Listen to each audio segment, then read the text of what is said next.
It's a little bit funky, but a little bit touchy. It's a little bit left because I'm now in train. Hello to everyone who didn't click off immediately at the sound of my voice. So, a couple months ago I played the demo, and now we're gonna play the real thing, just like we're doing right here. So we got a Balan head on the ground, like you saw, but that don't do nothing. That's just there for decoration. But enough of that. Let's get right down to brass tacks here. Let's see what's behind door number 1, like they do on The Price is Right. That's what this game needs, a tie-in with The Price is Right. They can reveal that Balan is actually Bob Barker at the end. Good old Bob Barker. Is he still alive? Yeah, I think so. Super old though, he's like 97. But you don't give a rat's ass about Bob Barker, you just want to hear about Balan Wonderworld. You want to hear about the magical floaty corn and the particle effects in the castle. Yeah, that's what you came here for. So, those yellow gems are just a reused asset from Rayman 3 still. There's Big Farmer. No, I was gonna make a reference to that. No, fuck that. What was I gonna say?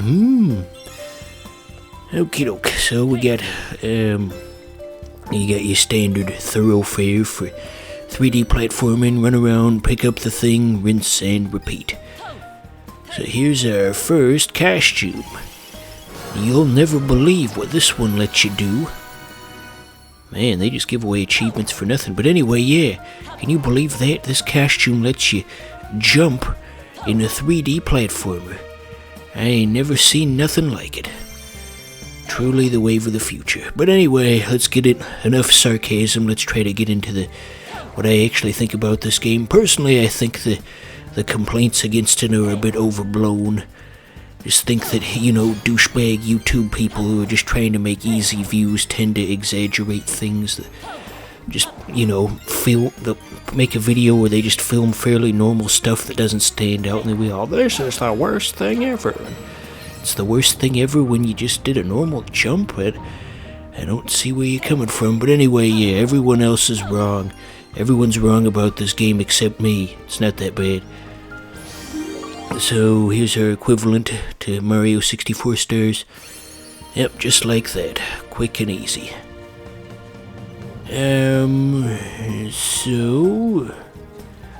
So this was developed by Yuji Naka. I'm assuming you already knew that.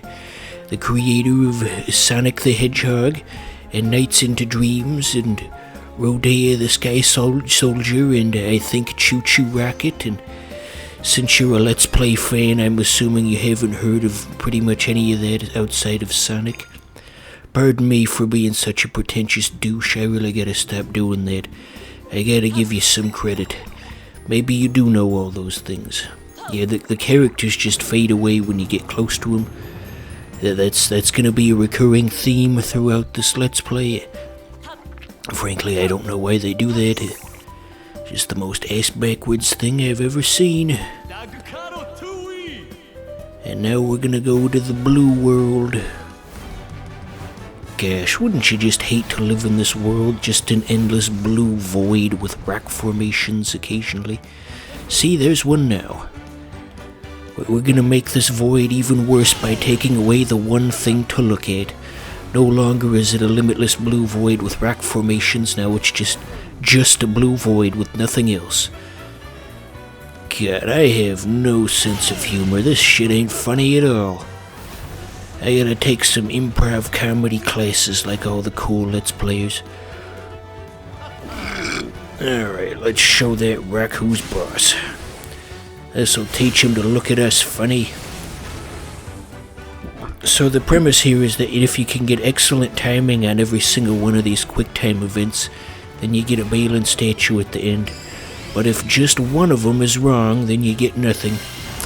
As Willy Wonka once famously said in that one movie, you get nothing, you lose. Good day, sir. You could make that argument even when you do get the Balan statue. You still kind of feel like a loser in a sense. Yeah, the order of the statues there, it really doesn't make any sense, since the shadow that filled in is the last statue listed, so naturally you would think that's the last statue in the level, and you have to go backwards to find more of them, but the placement is just random. Those metalhead guys, like the one you just saw fade away, those weren't in the demo.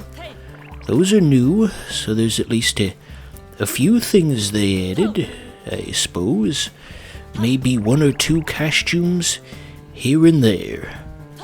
I'm starting to think that's all they did in the 3 intervening months between the demo and the final game. There's some big gears down there. Gears are a recurring theme in this game. There's a whole gear-themed world later. Maybe... No, that's fucking stupid, don't say that. Okay. So the point of the statues are if you don't get enough of them by the time you finish World 1, then you can't go to World 2, and so on and so forth. You'll just get stuck here until you finally get all of them. So, are there any actual people who enjoyed this out there? Other than me, I know all the big fancy like, comment, and subscribe type douchebags all hated it, but surely there's a smaller YouTube personality out there who is okay with this. I mean, it's all functional, maybe a little rough around the edges, but so is everything else Yuji Naka's ever done. Why would people expect any different? I honestly don't know. So there's the happy tree from Yoshi's Story or whatever. Functionally, it's the same thing. Big magical tree gives you a collectible and then the level's over. And the only difference is this time, in order to do the... Well, let me back up here. Both games have the Yoshi flutter jump, but in this one they make you wear a stupid costume first. Put on the suit. What's that a reference to? It's not a reference to anything, I just made it up. Okay, so we can toss all these colorful rocks out to the heavens, and it's kind of like how in Assassin's Creed, when you toss change on the ground and peasants will dive for it. It's essentially that, but with cute little birds instead of peasants.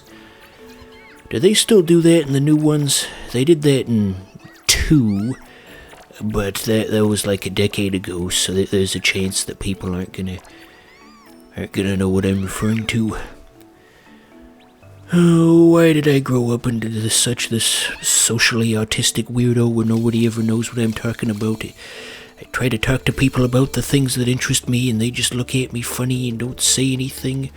Why do I live this way, audience? Why do I live this way? Is anybody still watching at this point?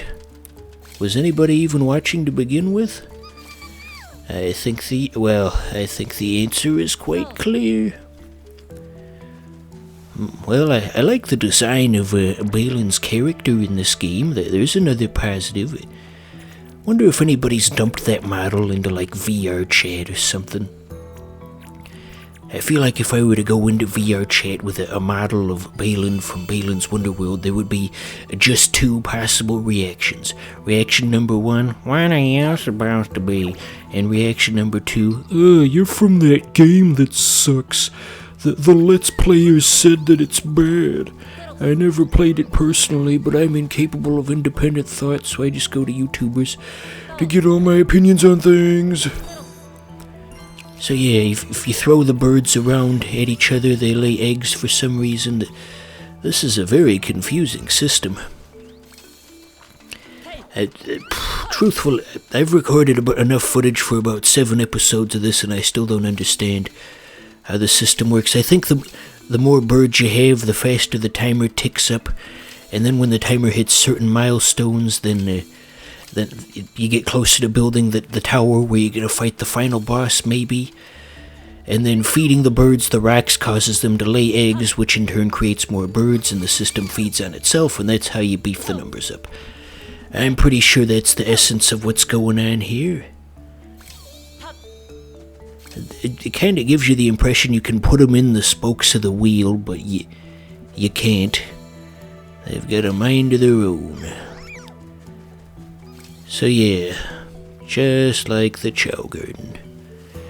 I would imagine Yuji Naka wanted to put the Chow Garden in the game, and they had to tell him no, because they don't have the rights to that, and That was probably the one time in this game's entire development history where anyone had the courage to say no to old Yuji Naka. Gosh, I keep going back and forth between praising this game and just pooing all over it, and it makes it a bit difficult to determine what my opinion of the game is, but I guess I'm giving it a fair shake if I'm evaluating both the good and the bad. Okay, so here we go with part 2. Bum bum bum bum bum bum bum. That same tune plays over and over again. Okay, so I'm rapidly running out of things to talk about. Oh, look at that cool effect. You see that? The whole world just, I don't want to say unleashed, but unfolded before us. Somebody somewhere has definitely put the Fortnite music over that dance.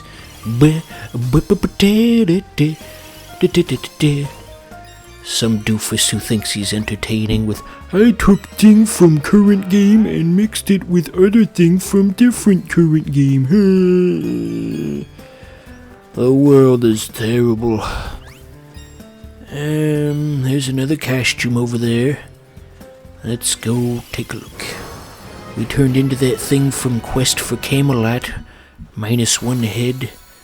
That's not funny. Fuck that. So yeah, all the YouTube personalities were especially angry at this costume. Well, it's gone now, but the dragon costume, people didn't like that because the fireballs didn't go far enough. And I think people have just forgotten how to have fun, to be honest. Just looking for one small thing to justify all the anger that's already inside you. The fireballs do not... Wait, okay, here's my IGN review of this game. Hey, what's up, guys? It's Paul Shithead from IGN, and I'm here with another review of wait, not another review, he's only reviewing the game once. Here with another cool IGN video review. Today we're going to be looking at Balan Wonderworld for all the platforms, basically. So in Balan Wonderworld, the fireballs do not go far enough. So that's why I've decided to give it a 10 out of 10, because everything gets a 10 out of 10 on this site. Remember to like, comment, and subscribe, and check back here for more cool IGN reviews tomorrow. Okay, so the goal of this minigame wasn't especially well explained. You're supposed to knock out all the panels, but my stupid ass thought you had to just get the gold ones, and so we just completely failed at this. So now we don't get our cool statue. Just like all those other people who want a golden statue of a man to put in their home, we have been denied of that. I should probably do this recording session over. This episode totally sucked. Whatever, you'll watch it anyway. Fuck you.